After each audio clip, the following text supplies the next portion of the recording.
What about Hitler? How do Christians deal with that level of violence? Today it's a common question, the one that has just been asked. What would you do with Hitler? What do you do about Hitler? And I suppose it's a reasonable question at one level of examining this whole problem. And I suppose it's reasonable because Hitler is kind of a paradigm of what it means to be a violent, evil person in the minds of most people who live in the latter half of the 20th century in Western civilization. But Hitler is not unique. Hitler indeed engaged in war and destroyed millions of people. But so did Roosevelt. So did Churchill. So did Napoleon. So did the Tsars. So did Genghis Khan. So did Mao Zedong. So did Menachem Begin.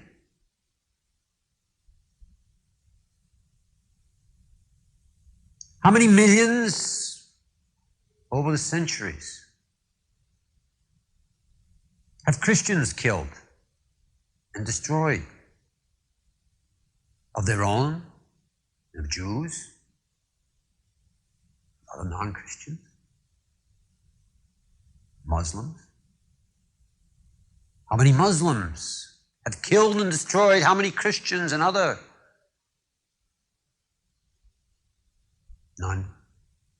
Non-Christians. You see, since 1945, outside of Jesus Christ, it is said that no one has been written about more than Adolf Hitler. That's an interesting reality in light of some pieces of reality that we don't sometimes talk about. Adolf Hitler was like you and I. When he walked, he probably took a step that was about 18 inches or so long. When he reached out his hand, he probably reached out about 3 feet. If he snapped his finger, it could probably be heard maybe 20, 25 feet. When he spoke at the top of his voice, maybe he could be heard for 200 or 300 feet. That's all. He was like you, like me. There's no difference between us. Very limited, very finite person. So why do we say continually, what about Hitler? What would you do with Hitler? You see, what has taken place is that Hitler has become a scapegoat, a symbol that people actually stop looking at as a symbol and begin to believe is the total reality of something that is terrible in the human psyche, and especially in the psyche of Western civilization. That is, people fixate on the individual when the individual, Hitler, is no more powerful and perhaps a lot less powerful physically than I am or you are.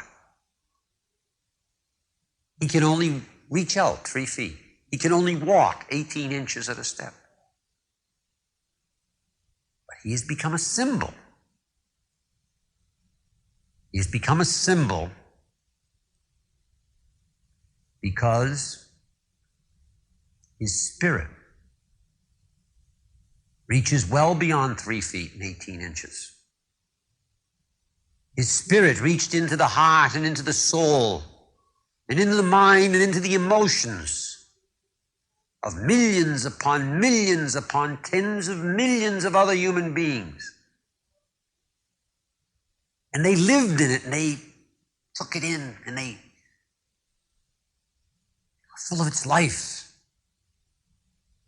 It's truth.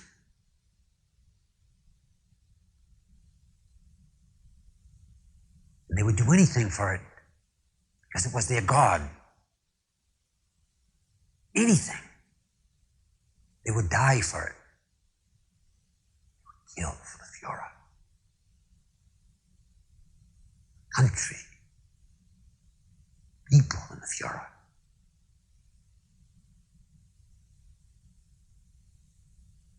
You see, Hitler alone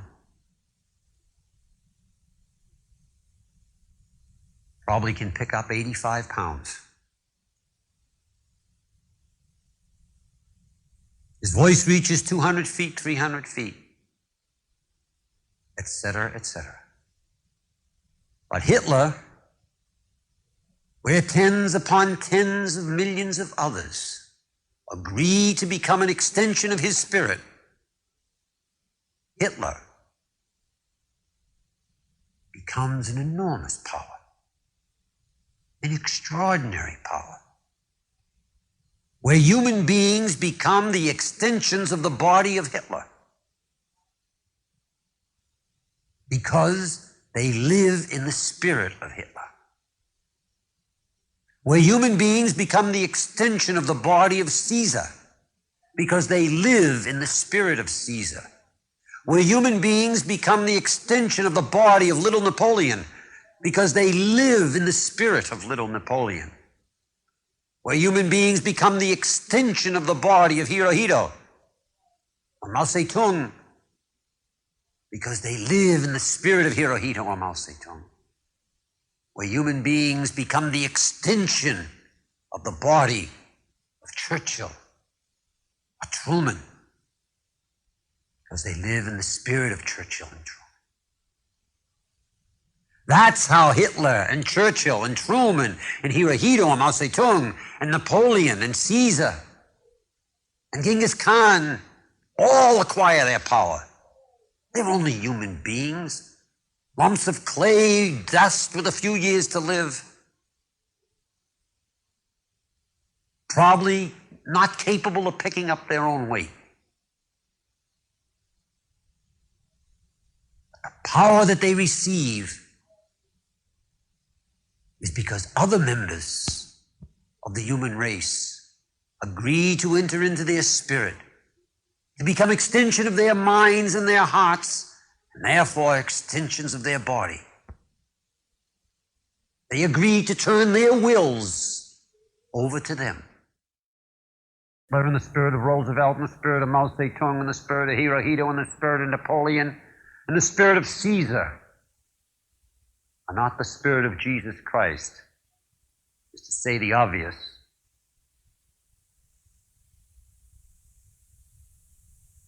It has become clouded.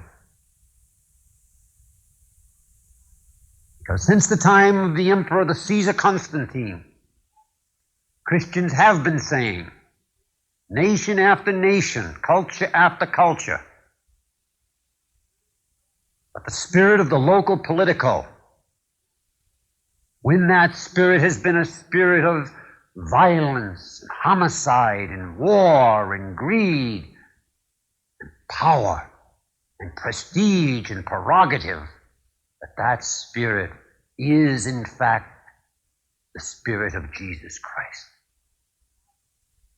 The Catholic bishops in Germany during the Second World War told the Catholic population that it was their Christian duty to follow Hitler.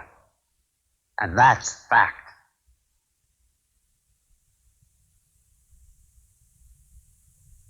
Lutheran Church did the same. And for the last 1700 years, nation after nation, culture after culture, Christians at all positions in the church have found it more than acceptable. Turn their spirit over to the spirit of the local king or dictator or president or whatever it may be. Power politician is what it is. Call it the Spirit of Jesus. live and promote the lie that this spirit is in conformity with the spirit of Jesus.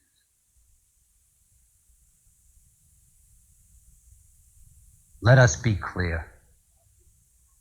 Without this massive betrayal of the spirit of Jesus, the mind of Jesus, and the heart of Jesus, without this grotesque manipulation of the gospel that made living in the spirit of the local political power structure consistent with living in the spirit of Jesus Christ, there could not have been any Nazi Germany. There could not have been any imperialist Russia. There could not have been a United States that is the greatest arms exporter in the history of the world. There could not have been any Christian slaughter of Christians in Central America, Ireland, Germany, and Yugoslavia, etc., etc. There is a fundamental betrayal of the gospel that takes place when the spirit of a power politician is made consistent with the spirit of Jesus Christ.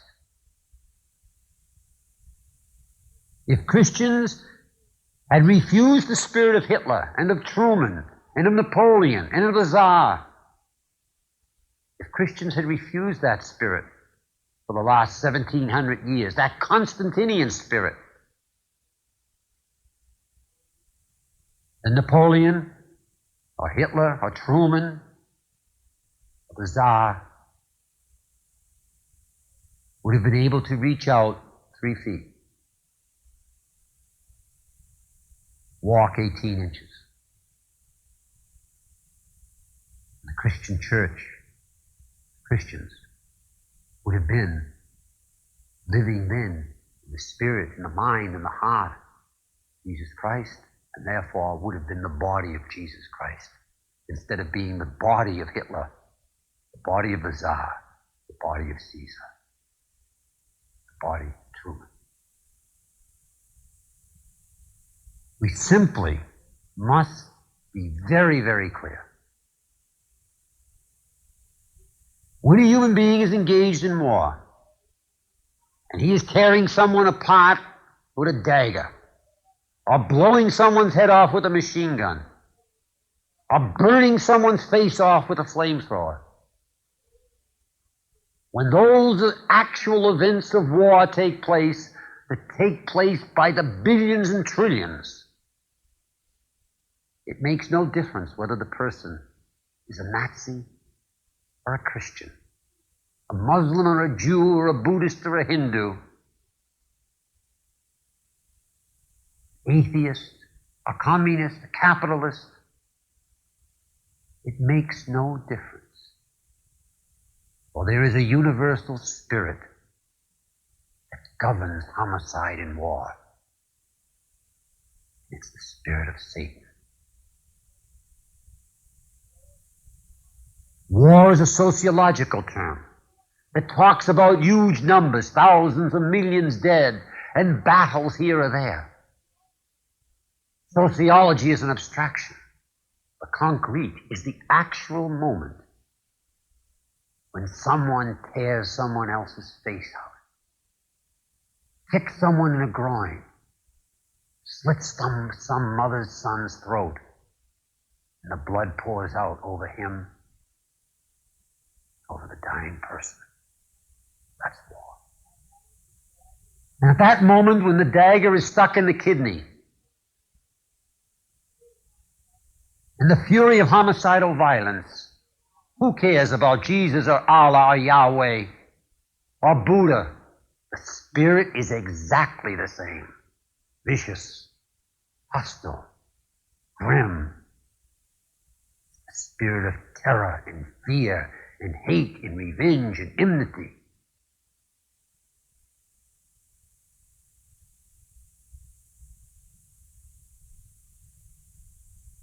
Hitler, and those like him, all the Caesars, to use the rather generic term that we use for this, represent that spirit. What the Christian is to do in the face of that spirit, the spirit of Caesar, the spirit of Hitler, the satanic spirit, the Christian is to say no to it, as Jesus said no to it. Pilate, Herod, and when that spirit took over Peter in the Garden of Gethsemane. Fact of the matter is, there is a choice. One understands that there is a logic to the violence of Hitler, to the violence of Nazism, to the violence of Truman, to the violence of Napoleon, to the violence of the Tsar, to the violence of Hirohito, etc., to all the Caesars. There is a logic to it. It is the logic of the kingdoms of this world. But there is another logic, as St. Paul communicates to us, that is illogical to the kingdoms of the world. It is the logic of the way of Jesus Christ. That logic says that one loves as Christ loves. Lets the power of God then flow through him and through her. And if necessary, dies as Christ dies. But it is absolutely clear that one does not substitute the mind and the heart and the soul and the spirit of Caesar.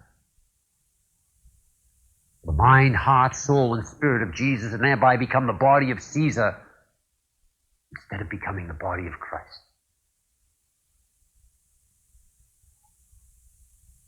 Die we might, die we must. But it's how we live and how we die. It's the great issue. There is a real choice. And that choice is whether to be little Caesars or to be little Christ. It is an absolute betrayal. Everything that is holy and good of the gospel to say that to be a little Caesar is the same thing as being little Christ. They are diametrically opposed spirits, hostile spirits, as actually lived in the moment. One is the spirit of Satan. The other is the spirit